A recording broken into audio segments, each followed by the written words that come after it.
let's talk about what interoception is. So it is our internal sixth sense, or the brain's ability to notice and interpret things like breath, heartbeat, muscle tension, hunger, and emotion, and use them to determine what we need.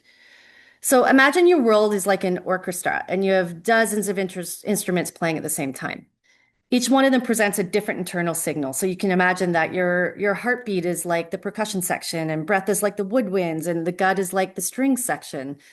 For many people, the orchestra is playing, but the sound's muddy. Some of the instruments are too loud, the others are too quiet, and the conductor can't really tell who's playing. And that's when it feels like when interoception is underdeveloped. The signals are there, but they're very hard to read.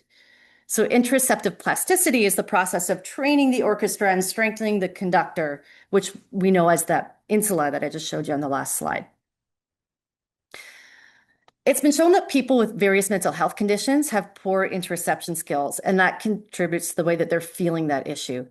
So, for example, with anxiety and PTSD, the insula is very hyper responsive, and they'll feel any slight increase in heart rate or noticing any little bit of sweat and misinterpret it as something life threatening coming on, like a panic attack or a heart attack.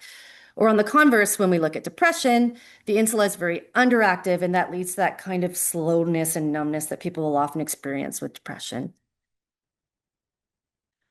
So the insula's role, if the insula is not accurately reading internal signals, the amygdala, that smoke detector, gets a lot jumpier. And when the amygdala is overactivated, it then in turn suppresses the insula, creating this really negative loop. It makes the alarm louder, and the louder alarm makes the interoception even weaker, and the body gets even worse at reading its own signals.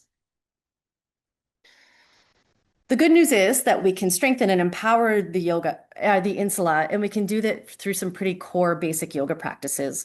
So one is focusing on breath and sensation, where we're using yoga as a tool to retrain the insula, providing a safe, predictable interoceptive cues. We can do mindfulness of body sensations and body scans and sensory anchoring. So a lot of people with panic or anxiety, in particular health anxiety, are very phobic of cues of their body, and they feel them with a lot more intensity, and they'll tend to worry right away.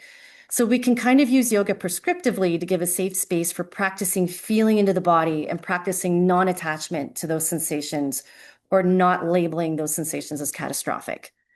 And the last bullet there, sensory anchoring, that is the most evidence-based way to build the insula. So like having sense on hand or even very tactile things, and using those strong sensory inputs as a point of mindfulness is really beneficial for the insula.